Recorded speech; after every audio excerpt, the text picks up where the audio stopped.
Pessoal, sejam bem-vindos a mais uma aula aqui da disciplina de tópicos avançados em agricultura irrigada, que a gente está vendo o software do R, tá certo? Na aula de hoje a gente vai continuar vendo a parte de programação e como fazer loop dentro do R, tá certo? Na aula passada, no vídeo passado, a gente já viu o loop com a função for. Na aula de hoje a gente vai ver o loop com a função while, tá certo? Vocês vão ver que eles são bem parecidos, a funcionalidade é um pouco diferente. Eu prefiro usar o for, como a gente está num curso, eu estou dando as duas opções que vocês têm para estar trabalhando, para estar fazendo algum loop dentro do R, tá certo? Então aqui vamos considerar aquele mesmo exemplo da aula passada, do vídeo passado, que eu tenho 100 valores aleatórios. Aqui eu estou colocando uma média de 2,33 e desvio padrão de 0,4. Isso vocês podem escolher qualquer valor. De novo, só para voltar a explicar, isso aqui é como se fossem medidas de distância, tá certo? Entre pontos medidos. Imagina um levantamento topográfico, eu tenho as distâncias e eu quero saber eu quero ter a distância total e o que cada uma delas vai restando até chegar no ponto 100, tá certo? Desde o ponto 1 até o ponto 100. Para isso eu vou criar um vetor aqui null, ou seja, vazio, tá certo? Com isso, nesse vetor, eu vou estar trabalhando primeiro o valor o primeiro valor desse vetor vai ser igual ao somatório do dist2, tá certo? E aí agora eu preciso declarar ou criar um vetor que vai ser o meu i igual a 2, que eu quero que ele faça, o loop vai funcionar a partir do valor número 2, tá certo? E aí sim eu começo a função while. Então, while i menor ou igual a 100, menor ou igual a 100, abro as chaves e aqui vai o meu código semelhante ao que a gente fez pro for, tá certo? O valor o valor localizado no ponto i, ele é igual a o valor em i menos 1 menos dist2 no valor i menos 1, tá certo? E aqui, diferente do for, eu preciso declarar que depois dele fazer esse cálculo, depois dele fazer todo esse cálculo, ele vai armazenar no valor i, tá certo? Na casa ou no valor localizado no índice i, tá certo? Mas se eu não fizer mais nada, ele vai calcular para 2 só. Ele não vai calcular até 100. Então o que eu preciso fazer é i igual a i mais 1, tá certo? Então o que ele vai fazer? Na primeira vez que ele for rodar isso aqui, o i é igual a 2, tá certo? Então ele vai calcular o valor que vai estar na posição número 2 desse vetor rest2 e vai calcular substituindo o valor 2 nessas posições aqui, tá certo? E quando ele fizer esse cálculo e armazenar o valor, ele vai somar, ele vai renovar o valor de i, ou seja, ele vai mudar o valor de i para i mais 1, ou seja, agora o i igual a 3, tá certo? Isso ele vai calculando até i ser menor ou igual, desculpa, aqui está ao contrário, menor ou igual a 100, tá certo? Quando for maior do que 100, ele para, ele não calcula, tá certo?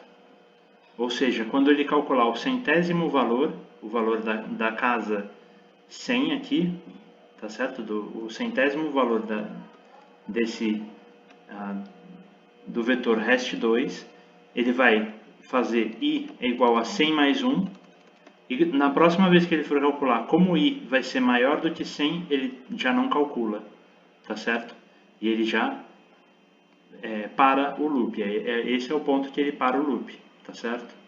Se vocês lembrarem no vídeo passado, a gente viu o for, a função for, a gente trabalha com intervalos, tá certo?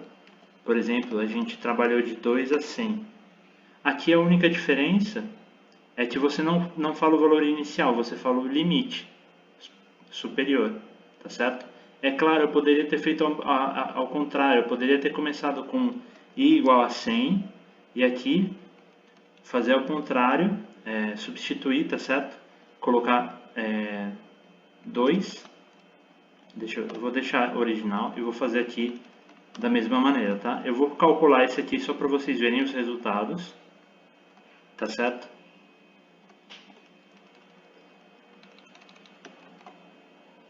Pronto. Aqui então eu tenho o total, a minha distância total é o somatório do vetor dist2, e ele vai restando, ele vai subtraindo de cada casa, de cada valor, o valor que estava aqui em cada posição da tabela, ou do vetor dist2, tá certo?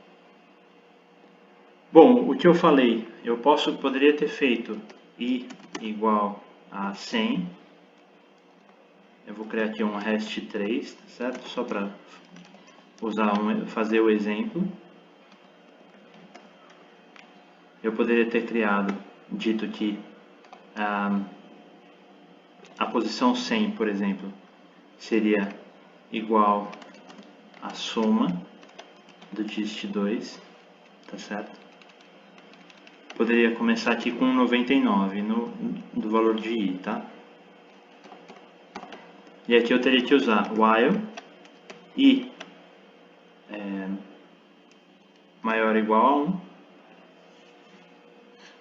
abro chaves, rest2i igual a rest2 i mais 1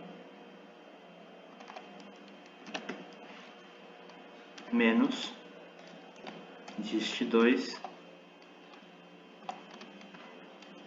i mais 1, e aqui eu tenho que fazer i igual a i menos 1, tá certo?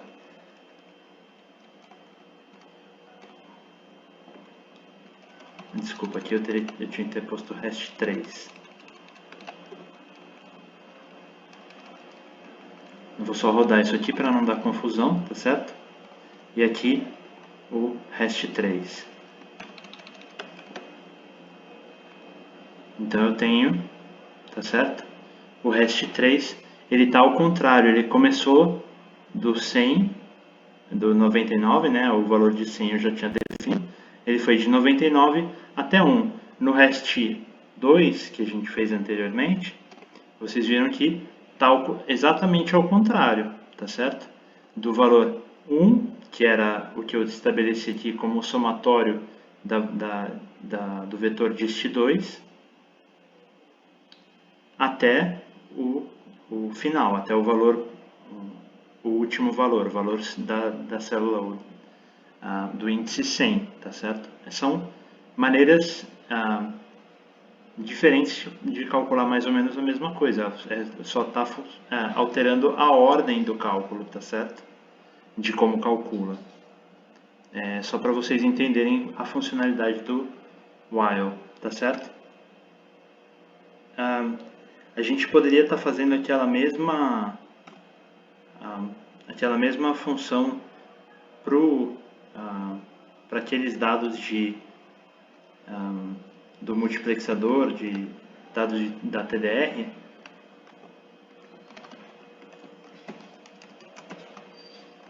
gente poderia estar fazendo a mesma coisa aqui com os dados com a função while. Eu vou copiar aqui o que eu usei na aula anterior. Vocês já devem ter aí no computador de vocês, tá certo? Da primeira aula, do vídeo, da primeira parte da aula passada, da parte 2, parte 1 da aula 6, tá certo? Eu vou copiar aqui só para ficar mais rápido. Então eu tenho aqui de novo os dados de TDR, tá certo? Eu chamo os dados, os nomes das colunas, eu mudo, formato os dados de data e hora, tudo bem?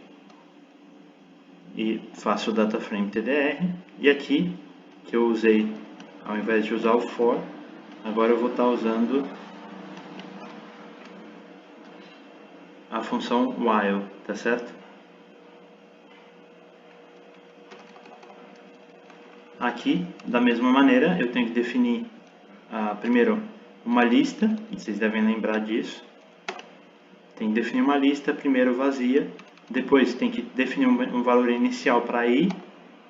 Aqui eu estou pondo i igual a 1. E aqui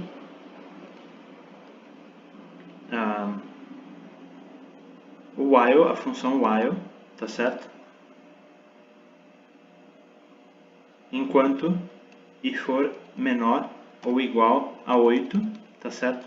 Ele vai calcular isso aqui. Ele vai calcular, vai fazer aquilo vai usar a função startsWith e vai colar como uma string, né? Uma sequência de caracteres, esse umult seguido do valor de i, sem separação entre eles, tá certo? Isso aqui é igualzinho à parte 1. E aqui, como a gente viu antes já, a gente tem a gente tem que declarar, né, i é igual a i mais 1, para ele mudar o valor de i e chegar até 8. Quando ele chegar em 8, ele termina a função while, ele termina o loop, tá certo? Aqui então, mpxw 2, por exemplo, tá certo? Aqui vocês estão vendo todas as sondas do segundo multiplexador. Eu selecionei aqui a segunda lista, o segundo item da lista é esse data frame, tá certo?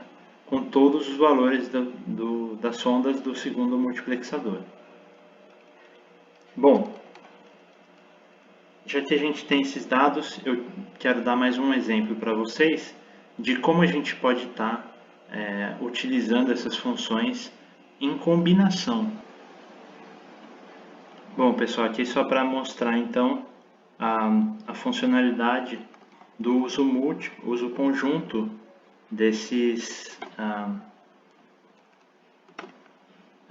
do próprio loop do for, tá certo? Aqui eu estou criando, eu vou fazer, eu estou querendo selecionar, tá certo? Dentro de cada multiplexador, somente os dados entre 320 e 330, tá certo?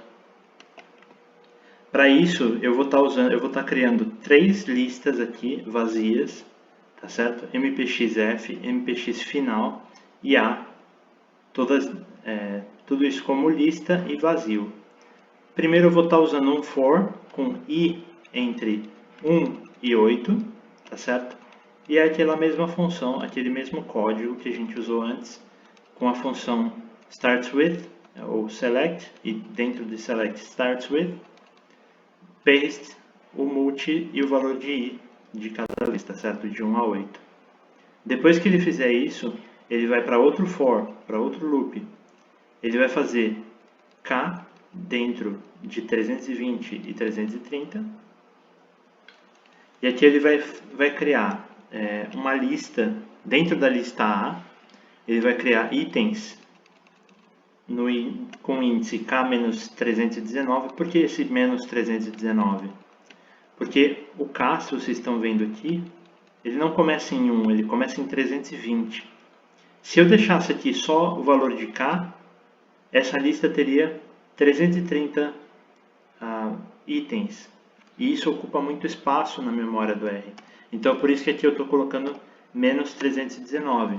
Porque vai ser, o primeiro valor vai ser 320. 320 menos 319 é igual a 1.